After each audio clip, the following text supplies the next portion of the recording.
Hello, everyone. Welcome to the afternoon session for the faculty talks. I hope you have been having a good day at SUMS today, and we've got two more faculty talks to just kind of round us off, and also a little bit of social time at the end. But yes, I would like to happily introduce our first speaker for the afternoon session, Dr. Shiri Ginosar, who is a computing innovation postdoctoral fellow at UC Berkeley. Before this, she was also involved in human-computer interaction, human computation, software engineering, and even fighter pilot training. So really super excited to have us here talk about the art of deception. So thank you for joining us, Dr. Ginesar. The floor is yours. Cool. Hello, Brown, and everybody else. My name is Sherry, and I'm here to talk to you about um, illusion and math. But really, I'm from computer science, and computer science is really just math. It's just applied math. But my business is not just to think about math, but is also to think about how do we create things that look real. And for that, we have to think about human perception as well. Now, I'm speaking to you from the garage. So if you hear random screaming of kids outside or trucks or whatever, I apologize. And the other thing to know is that I'm happy to take questions as we go if you have them about what we're talking about to make it more kind of seem intimate. Um, but I'm very bad at looking at chat while I'm speaking. So just write whatever you have, and someone here will raise their hand and tell me that there's a question. Okay. So let's start. To get you in the mood, I want to show you a little video. And this is a video that very nice uh, it's a very nice music video by Michel Gondry for the Chemical Brothers. And I want you to look at what you're seeing very carefully. Don't fall asleep and listen. Okay. Okay. I'm going to stop this here. But if you've noticed very carefully, there's a pattern here. And at first, it just looks, mind numbing. It looks as if you're going in the train and you're walking out the window, and the world is just going by. But if you pay very careful attention, you notice that what Michel Gondry did by hand, by the way, is crop the video sequences that he had and align them perfectly with the beat of the music, right? And while at first you kind of don't notice this because he puts you in a situation that you're kind of used to fall asleep in, suddenly it hits you, and then your perceptual system is like, oh, something happened here. There is some pattern. I should pay attention more closely. And you can go and look at this video later. There's also a very interesting YouTube how this was done video about, you can actually see them planning out by hand the beat of the music and the different visual aspects that they put. So Michel Gondry is playing a trick on your perceptual system, and it's making something look real where really it is not. And that's basically what we're going to talk about today. And of course, we're going to use math as the backbone because everything we do computationally is based on that.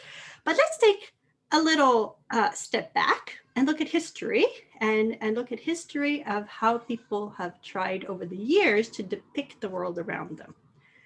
So you might know that the first known depiction of the world are these cave paintings in France where the cavemen, women would go outside and watch, see these cows and then try to paint them on the walls of their caves.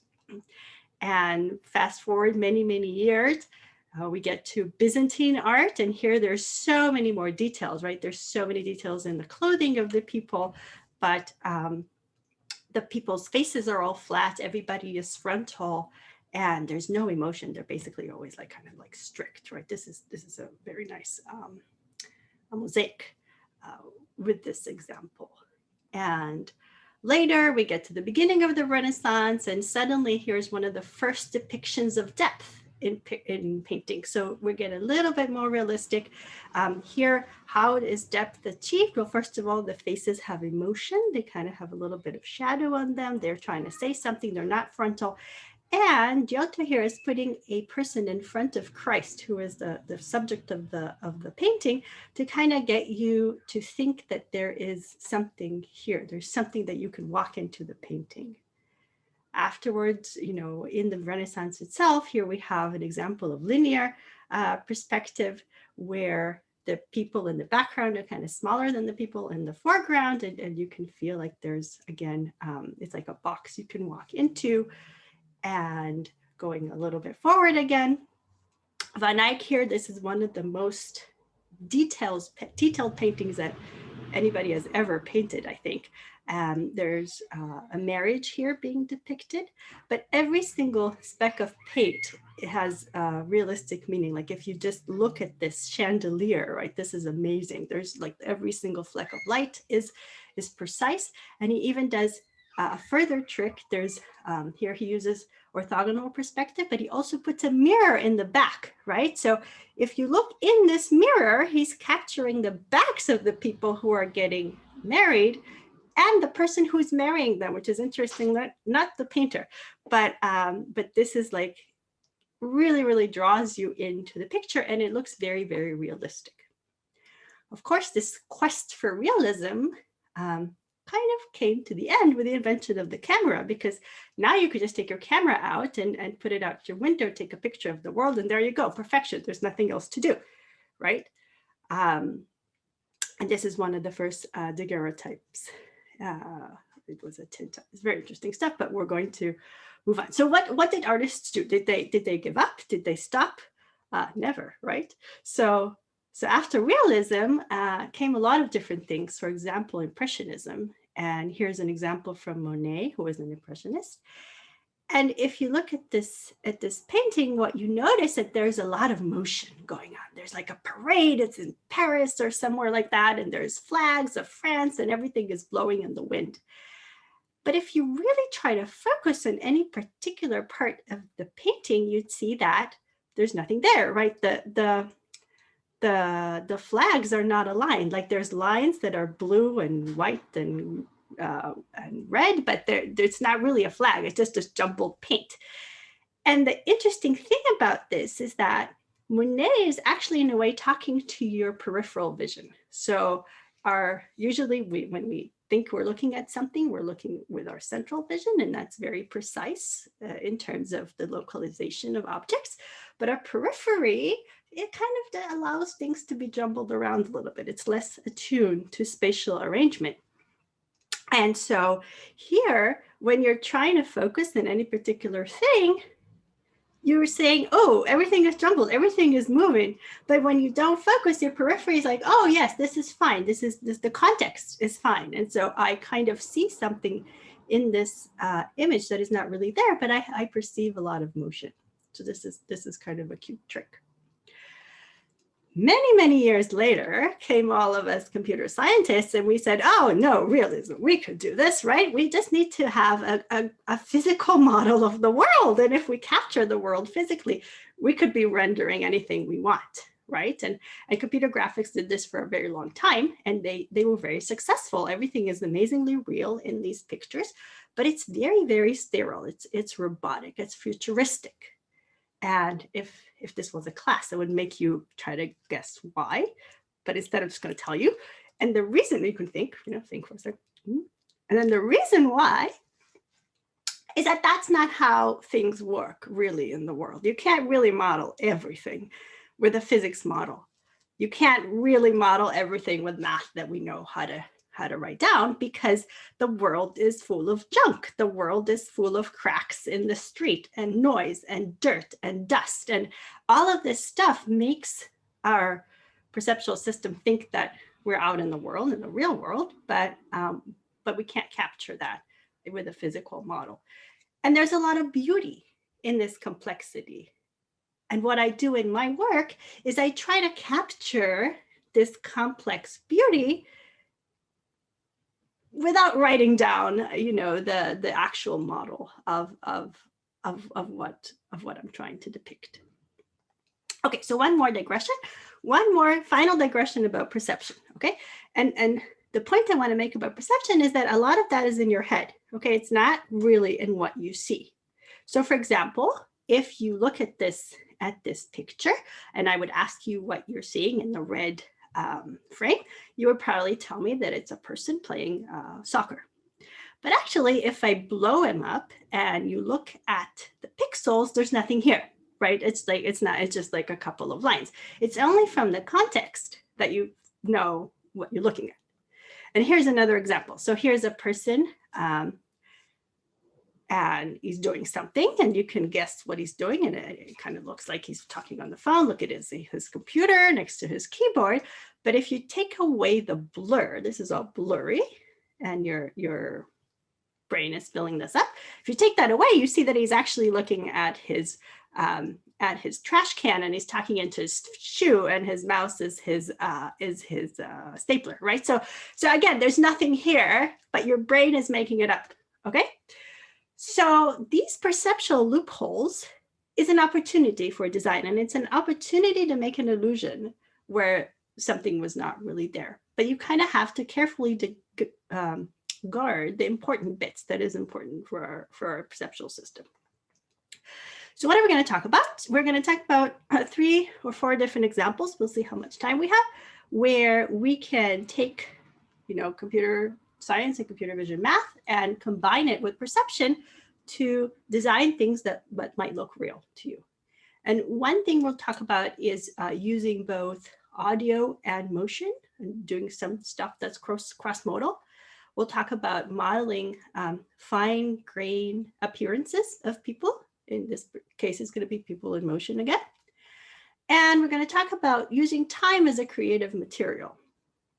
So let's start with how people move when they speak.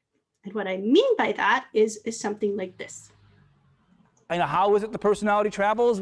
Maybe there'll be some sort of physical explanation for it. Okay, so this is Professor Shelley from Yale, and he does a lot of this. Okay, so there is audio, and there is speech, and there is semantics and text that he's like spitting out at us, right? All this information. He talks a lot about death in his class, and that's nice. But there's all this extra detail, this extra visual detail that he's giving us with his body motion. And I do this a lot too, because I'm Israeli, but and what these gestures, these conversational gestures do for us is that they kind of make it a little bit clearer what we're trying to say. There's these beat gestures, they chop up sentences temporally, they show emphasis. There are a lot of metaphoric gestures. I can say big versus small and show it with my hand. And they're a visual aid to complement our understanding, because if it wasn't helpful, either to us to say what we need to say or for the perceiver, the listener to listen, we wouldn't be spending all this energy to do them.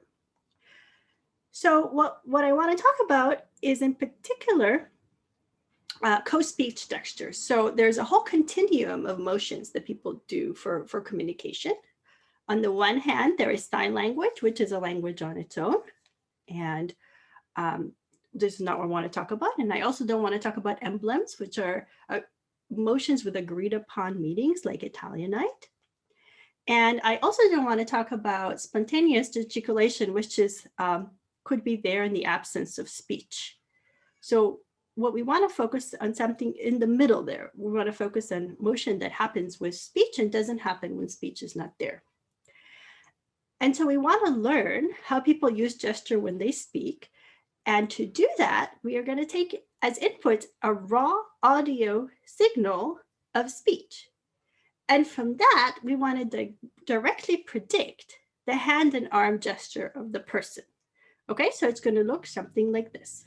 Hearing Texas Congressman Mike Conaway questioned how the FBI... Now, this is crazy hard, okay? This is an ill-defined problem.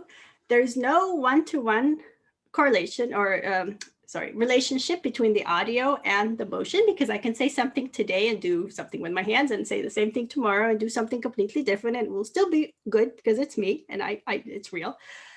And the motion is not synchronous with the audio because a gesture can come before, after, or during an utterance.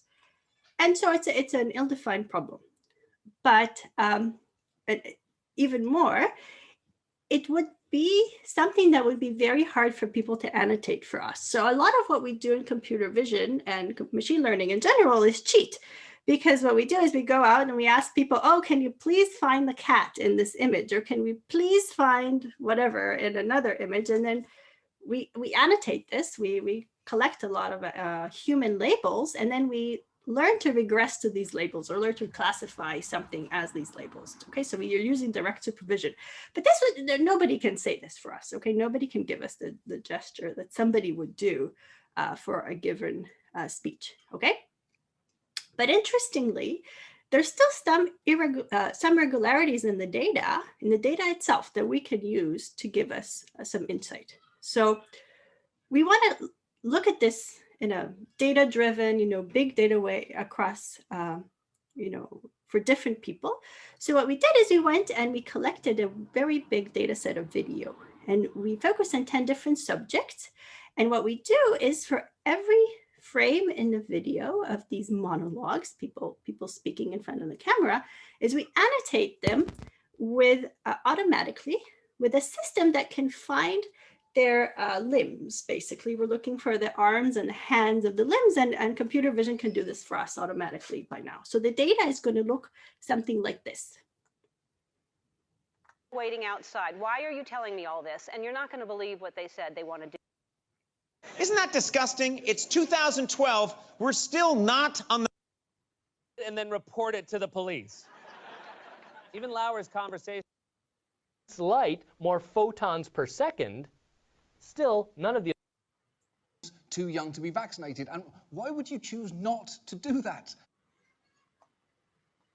Okay, so you can already see that the people are very different in how they speak with their hands.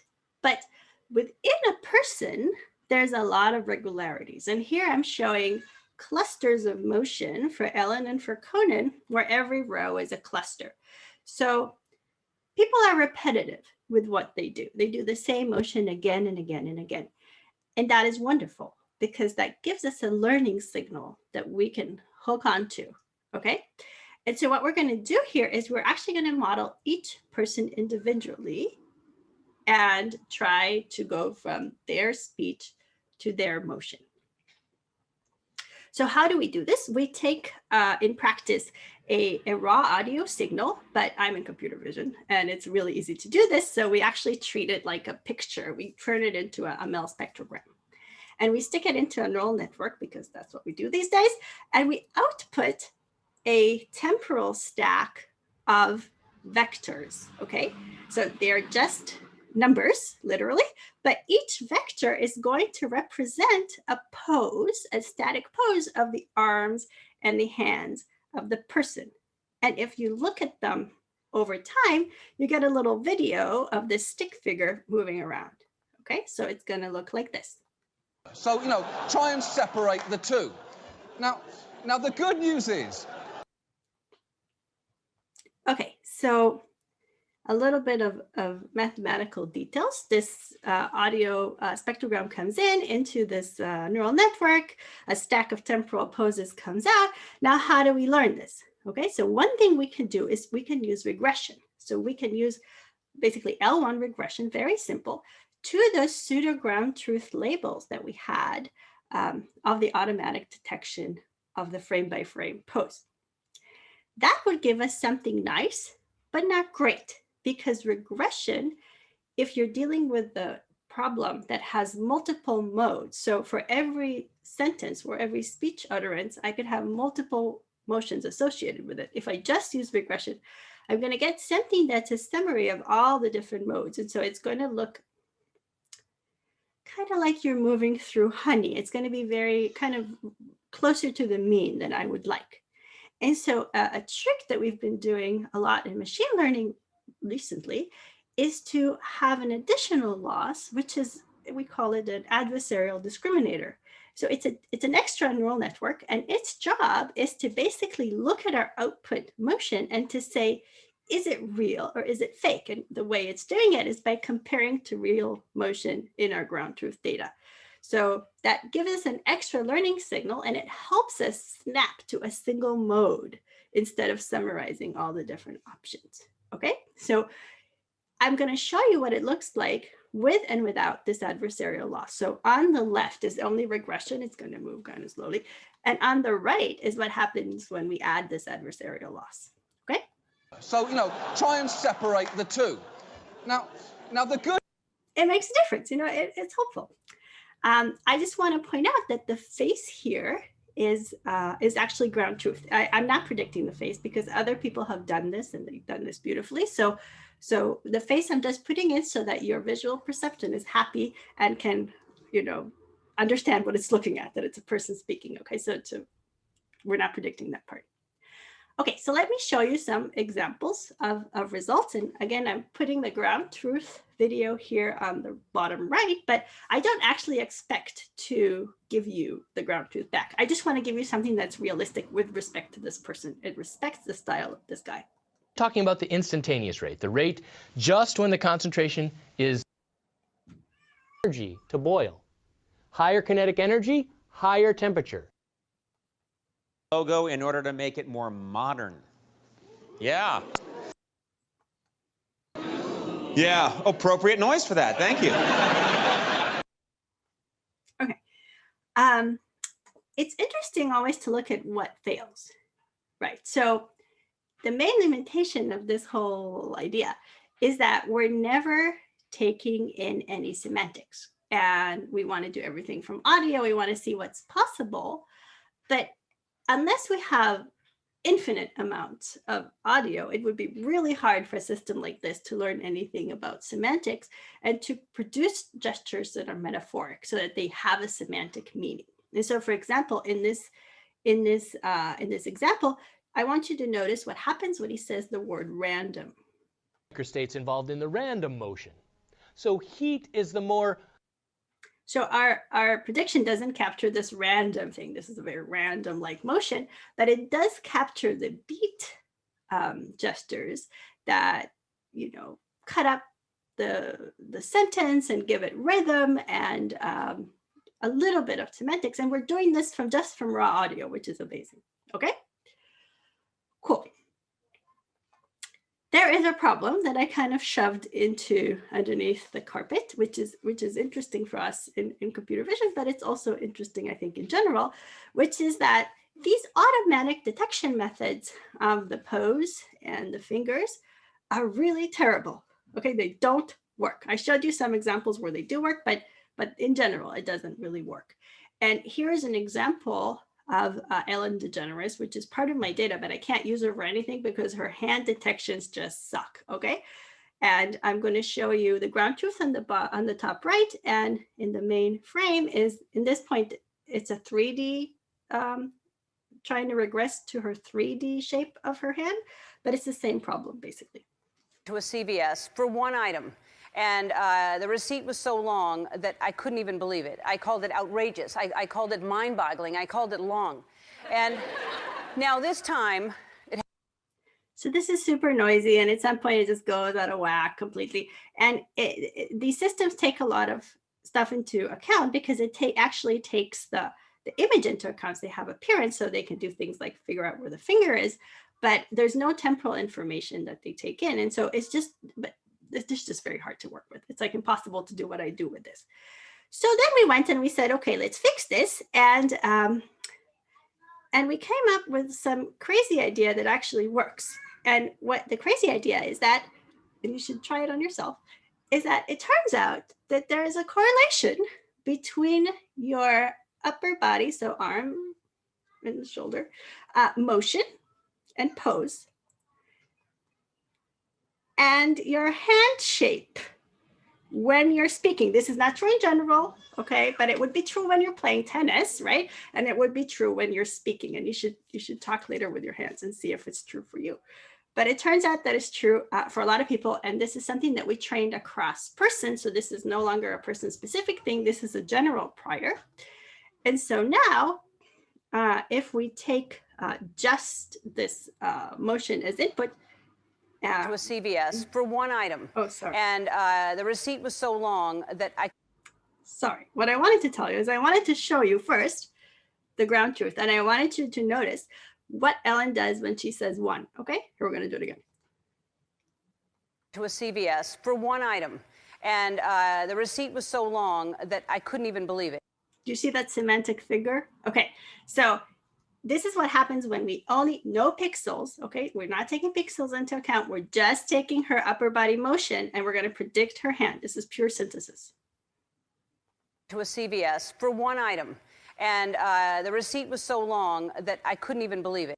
So first of all, you'll see that it's nice, right? It's smooth, it's nice, the hands look realistic, but we don't get this like semantic stuff. And so what we can do instead is we can actually do what everybody else does and also take in the appearance. We take in the pixels as input as well as the body motion as a prior, and then we can predict a better set of hands. And here you can see the result.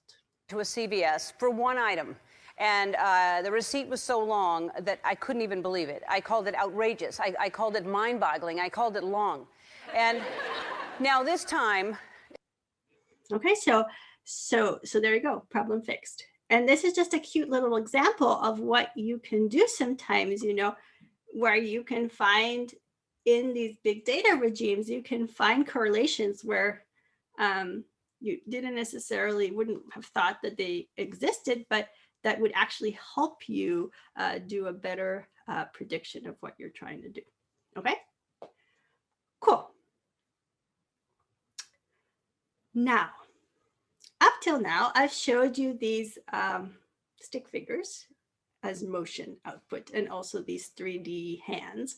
And that's all nice. But if I keep on showing you stick figures at some point, it's just really hard to tell if we're doing a good job. Okay, so it doesn't give you enough perceptual context. And in order to give you enough perceptual context, I can instead synthesize a video. So what we're going to do is we're going to take a ground truth video frame by frame of Oliver in this case. And we are going to run the same system that's going to give us his pose in every frame. And what we're going to do is we're going to learn to go back from the pose to the video. And this is inspired by image-to-image translation work, but we're going to do this in video. So we're going to do it a couple frames at a time. Yes, and the goal is to learn a mapping from the pose stick figure to the person that's going to learn the actual appearance of the sky. Okay, so now what we can do is the following. We can take the same audio input and our predicted gestures from before. We can paste in a ground truth face because I need a face to synthesize a video, but I don't want to predict it. And now we're going to go directly from audio to video. Okay, here you go. So, you know, try and separate the two. Now the good news is, these days, very few people will say they are completely anti-vaccine. Instead, like the president. Okay, so I want to stress, this is completely fake. Synthesized video. This never, I mean, it happened, okay, but not like this, okay? And the face key points are ground truth, but everything else is completely synthesized. And we are doing this from raw audio and some automatic annotations, okay? So that's pretty cool. Now, I want to stress that we're not just the blue meanies, right? So we're not just generating fake content.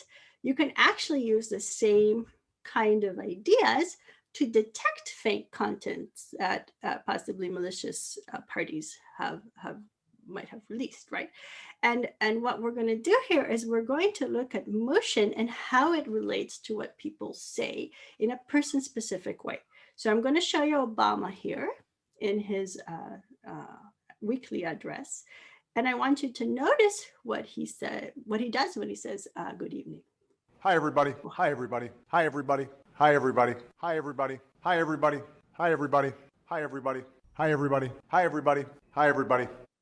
So this is something you wouldn't notice if you just saw one of these things, right? But if you have a large data set, you suddenly see a pattern. It's like, hi, everybody. Hi, everybody. Hi, everybody. Hi. Okay. So if you don't get this motion, it's not Obama, right? So all these systems that take just speech and do lip syncing of Obama or whatever, they don't actually have the ability to model the motion as well in relationship to what this person does. And there's a really cool line of work coming out of UC Berkeley in Hani Farid's lab. There's a student called Ashwati Agrawal that is in charge of this, and they are looking at how to use these cues for forensics. Great. All right. Any questions? I'm going to move. Yes, no, maybe? Okay, good. So let's talk a little bit more about this idea of learning all the little details of someone's appearance in motion. And let's now consider a very special style of gesture, which is dancing. And dancing is an art form, and it's been around since the beginning of time. But frankly, nobody has really figured out how to capture the subtleties of it.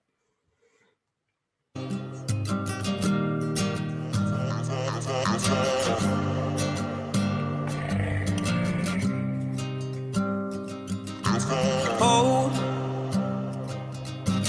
on to me close.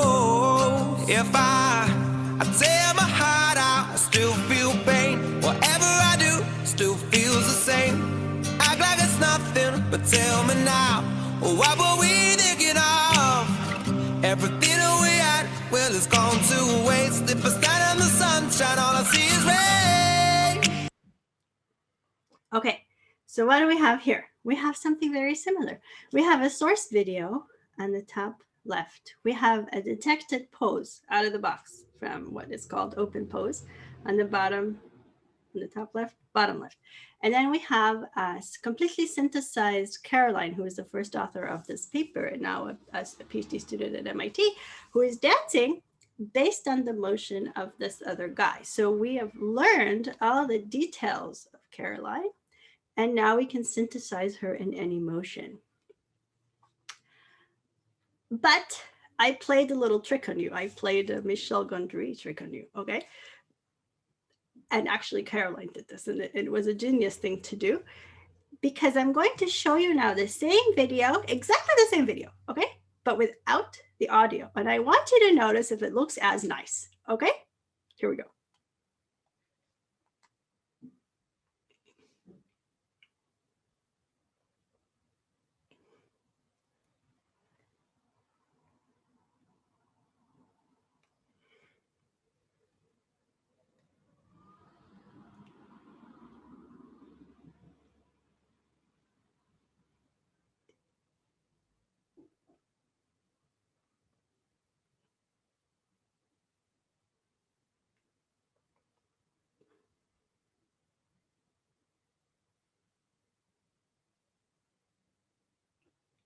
Not so nice, right? I mean, it's okay.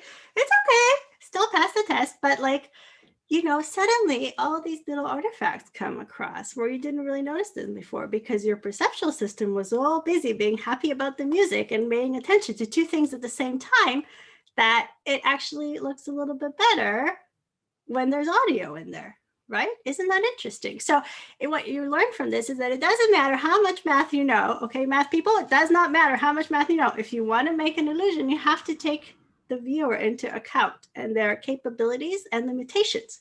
Okay, so here we're using multimodal content being thrown at you, and it's actually helping it to look a little bit better. Okay, so what are we doing here? So this whole idea here is basically, we call it a do as I do motion transfer. So given somebody that knows how to dance, for example, Misty Copeland here, and somebody that has no idea how to dance, for example, Ting Hui, who is my co-author and was silly enough to take this video some night in the lab and tell me never to use it for anything. We want to map the motion of the person who knows how to dance to this person who has no idea how to dance, okay? So this is motion conditioned on other people, unlike before where we had motion that was conditioned on audio. Okay, so training is the same. This is what we did before. We train a cycle from you to your stick figure and back to yourself, okay? That's what we did before. But at test time, oh, sorry. Okay, one more thing. You can think about it kind of like an autoencoder. An autoencoder is something that takes a signal, encodes it into some bottleneck. Usually that's learned, but here it's not learned. Okay, this bottleneck is something that I am pushing, I'm setting it, you know, by hard-coded to these stick figures. And then it's decoding it back to itself. And the loss here is a reconstruction loss. So I want to make sure that my decoding of Tinghui here in this frame is exactly the same as the signal that came in. And I can train this with a reconstruction L1 loss pixel by pixel, okay? And the idea here is that I want to learn a really good mapping of this person. So I want to really be able to go from 2D pose to Tinghui. I want to learn all the details of this guy. I want to know exactly what he looks like when he moves from all different directions. And I want to capture all the little minute details of him, that all the stuff that we can never annotate by hand. Okay, so we can't cheat in this example. And for this, I need a lot of data. I can't, what my goal basically is not just to take one picture of someone and make them do whatever I want. I actually want to learn the details of them, okay? Because from one picture, I can give you something generic that would look real, but that's not what we're doing here. Now at test time, we're going to unwrap the cycle and we're going to put another person at the other end. So test and train here are different on purpose, and this is unlike most other methods to do anything really in machine learning. And we use these stick figures as an intermediate representation, which is really nice because they are appearance agnostic. So it doesn't matter, like, for example, how wide you are, you know, we just need to normalize the length of the limbs to make this happen. And if we manage to learn to model this guy well, we should be able to generalize to new input poses because, you know, good models should generalize to new things. And so here I'm going to use video synthesis kind of like at school. My goal is to learn a model of this guy, and video synthesis is a way for me to show my work. So basically, you know, the generated video is a test of whether I succeeded to learn this model. Now, okay, you can do this frame by frame, but that doesn't really work because you're going to get jittery results. Everything on these pose detections are kind of noisy and everything is noisy. And so what we do is we do this 2 frames at a time. And now the discriminator has to learn whether each image is real, but also whether each 2 images are consecutive in time realistically. And then one thing to notice, which is another trick we're going to play on you, is that faces are really important perceptually. Okay, so here's an example from Renoir, and it's a beautiful painting. And what does Renoir do? Renoir is showing you this lady's eyes, and you can't do anything else but look at her eye. Like you try to look somewhere else, but you can't. You just like, whoop, back to the eyes. And this is very interesting because the eyes are kind of like the mirror of our emotion, right? If you look at someone's eyes, you kind of feel like you're connecting to them. We even say this in language. And what he's doing is, again, he's mimicking your central versus your peripheral vision here, right? So when you're looking at her eyes, it's fine that everything else is blurry because your peripheral vision doesn't care that much about spatial arrangement, right? So all you can think about is like, oh, this beautiful girl, you know, and then everything else is fine, you know, there's something there. So we're going to do a similar thing in our synthesis here, and we're actually going to spend many more parameters of getting the face right. So we have an extra GAN that's just looking at the face and fixing it. And that makes a little bit of a difference. So this is the baseline method, and this is what we get after this temporal smoothing step. And with the face, it looks a little bit more like Caroline. Okay, it's not perfect. Today, people do beautiful faces already with GANs, but this is several years back. Cool. So, so there you go. This is the method, and here are the results.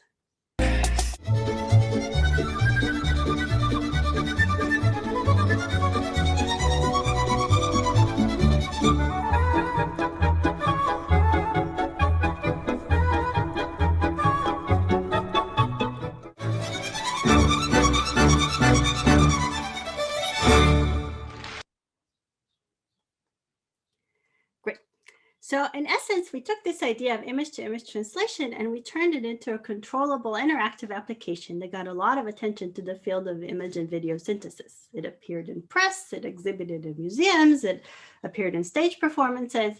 And now my co-author, the same Ting Hui, who doesn't know how to dance, has a little spin-off startup with an app that you can download, and you can do this for yourself on your phone. You can dance and synthesize yourself and copy other people's dances. And that's cool. But one direction that we have been thinking about how to take this forward is to think about whether the technology can provide a platform to capture performance as a form of intellectual property for dance. And this is interesting because unlike musical score that can be copyrighted, there's no current way to capture or copyright dance. And in fact, there wasn't even a way in the West to write dance down until the 20th century. So a lot of the ballets that you know of, even the famous ones like Swan Lake, haven't actually been preserved in their original form. This is one example of a notation by Rudolf Laban from 1928 from Hungary. But this and all the other attempts are they're not really scalable because they're parametric. What that means is that every time you invent a new move, you need to invent a new notation to go with it. There's no other way, basically, by hand. And so our hope is that maybe if we capture motion and we could digitize motion in some way, we can help choreographers and artists kind of like put their name on something and have it really belong to them. And then they can do whatever you want with it, right? But okay. One thing that we looked at is the artifacts, right? We looked at some artifacts, but it turns out that if you release this kind of stuff and you let people play with it, a lot of artists actually think that that is the cool part, right? So I'm going to show you an example of someone very cool from the UK, who is a drag queen and has used this kind of technology. It's actually not our paper, it's a competitive, but it doesn't matter. It's also now online. You can go look at this. It's called the ZZ Show, okay?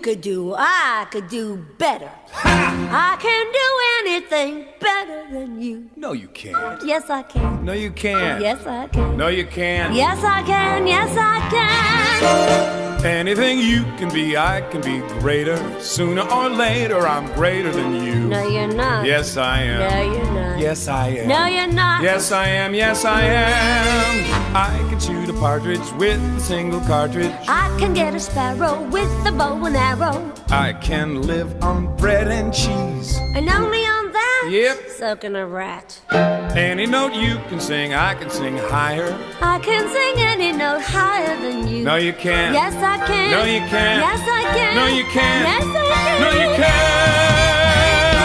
Yes, I can. How do you sing that high? I'm a girl.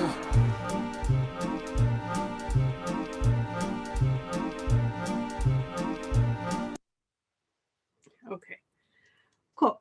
So one last note here is that this quest, this human quest of capturing realism, and also our quest in machine learning to use, we've been doing a lot of generative adversarial methods recently. And there we have this adversarial discriminator, and there its job is always to say, is this real or is this not real, right? we can do a lot of stuff with that. We can get you real faces. We can get you kind of real motion. We can get you all kinds of real things. But that could also be a limitation, because what we can't get you are things that are not real. So here's an example from Bjork, who is a beautiful artist from Iceland.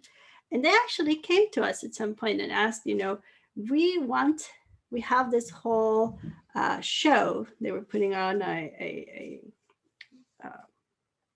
music show with a bunch of music videos to go with it. And they wanted to have a marriage, basically, of a person and an orchid, and be able to generate motion for that sort of 3D character.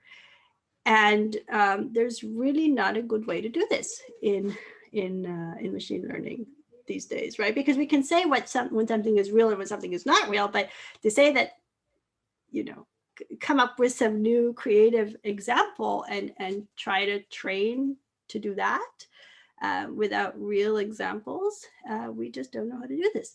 So this is done by hand, and this is how people do this. They do motion capture of a person, and then they do everything else as graphics that is done by hand. And so that's an interesting thing to think about as an open problem. Yeah, something that we just mathematically don't know how to model yet. Now, I have more material that has to do with temporal stuff, but I think that maybe we can play it by ear. If people have questions, we can stop. This is a nice place to stop, and we can take questions. Otherwise, Yep. Well, yeah, thank you, Dr. Ginasar. That was really cool. We actually do have questions. So I think maybe we'll just take a pause here and kind of bring them up. And yeah, if other people have questions, feel free to just use the Q&A function and we'll try to get to them. Oh, one more thing I want to say. Okay, I want to give a shout out. Okay, so one thing I want to say is that if you're into this whole visual perceptual thing in art, there's a very nice book, okay, from Margaret Livingston from Harvard, and I highly recommend it. It's beautiful, and it's a very nice thing to have on your coffee table too. It has very pretty pictures. So here's a book for you. Okay, these are my beautiful collaborators, and there you go. Questions? Yes. Yeah. So first question is going back to the hand gestures. But you said that these hand gestures or hand poses are pretty consistent for like a fixed person or a given person. Has there been any effort to like generalize this to across people and maybe kind of cluster it based on personality or mood? Yes. So so classically in psychology, people have studied this both in the per person setting and try to generalize across people. And this is where the idea of the gesture classification, like the psychology-based gesture classification, comes from. So there are beat gestures that look like this, they kind of cut up your thing. And then there's metaphoric gestures, like big versus small. So there's this whole categorization of gestures that exist from this type of study where they looked at different people. Of course, they did this in a very small setup, right? So they would have people in the lab and they would have grad students record, what they said, etc. Yes, there's several works that after this have looked at modeling multiple people at once, and you can certainly get a lot of stuff that is cross-person.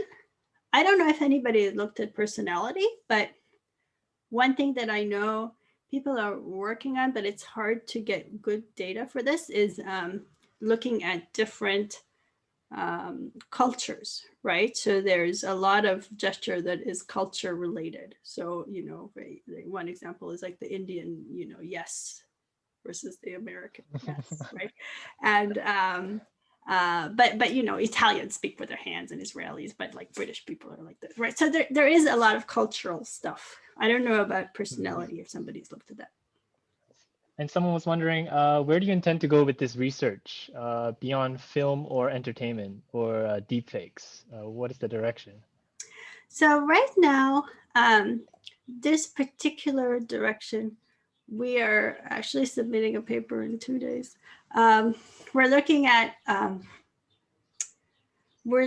communication between people that is motion-based. So there's something very interesting about us people is that we actually use motion a lot to communicate with each other, but we don't really think about it. And that's something that we learn from our mothers when we are tiny little babies. Basically, by the time you're 3 months old, you kind of have learned to synchronize your motion with your mother's motion. And people think that it's bootstrapped with different hormones. And basically, it's not even that only your motion gets synchronized, even your brain activations. You can think about the neural network of your brain gets synchronized with that of your mother's. And later, this is what lets you, make friends and laugh together with other people at jokes and, find a partner for life, etc. And when something goes wrong in infancy, there are issues with this sort of communication later on in life. So we're actually right now looking at motion-based communication between two people. So we're looking at, again, a large data set of people talking to each other, and we're trying to figure out if we can tease out this really subtle detail of motion-based communication. If you ignore, okay, we would have loved to have baby data, but it's really hard to find big and large enough data sets. So there's just really small, tiny little, hour of recording at any given time. So we're actually using adults in conversation, but we're trying to ignore, the audio and the text and everything. I just see can we latch on to this detailed conversation to see where does communication even start from? So that's kind of the direction. It's going into social computing, basically. Okay. Wow, there's so many questions, and a lot of people are giving you a lot of positives for how they enjoy the talk. Maybe I'll try to squeeze in one or two more. But maybe this is I'm kind of lumping two questions here. But maybe what kind of math goes into this? And someone was asking specifically, how deep were these neural networks? How deep? These are technical questions. How deep are they? I don't remember. They're not very deep. I don't remember. I think let's see. I think in both. Okay, so the synthesis work, we used a ResNet that was pretty deep, I guess. Probably was ResNet 18 at the time. I don't remember. And that was the generator, block.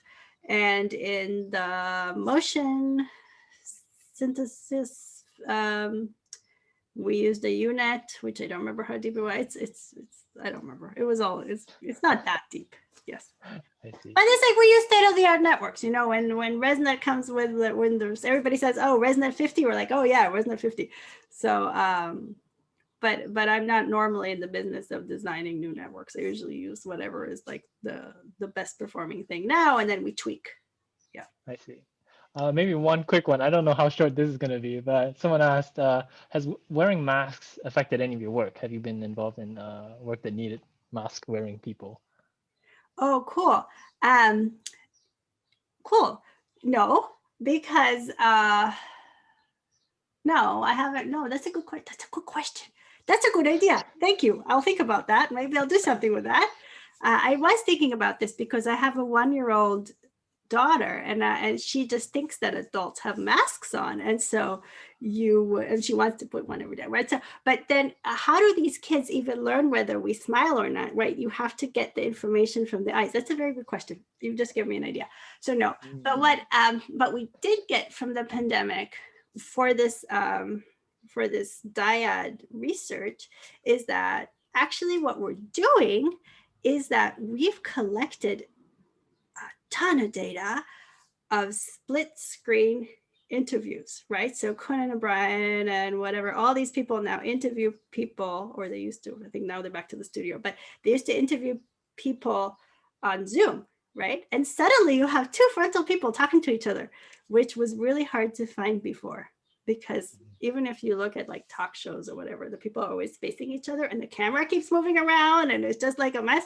So this is what the pandemic has given us is nice data. But I haven't thought about masks. That's a very good question. All right, very good. Thank you so much, Dr. Ginosa. That was awesome. I guess I'll conclude this talk right here. I don't know, virtual applause. Probably not able to see it, but people at home, please just applaud. And I think I'll hand it over to the next talk. Thank you so you. much.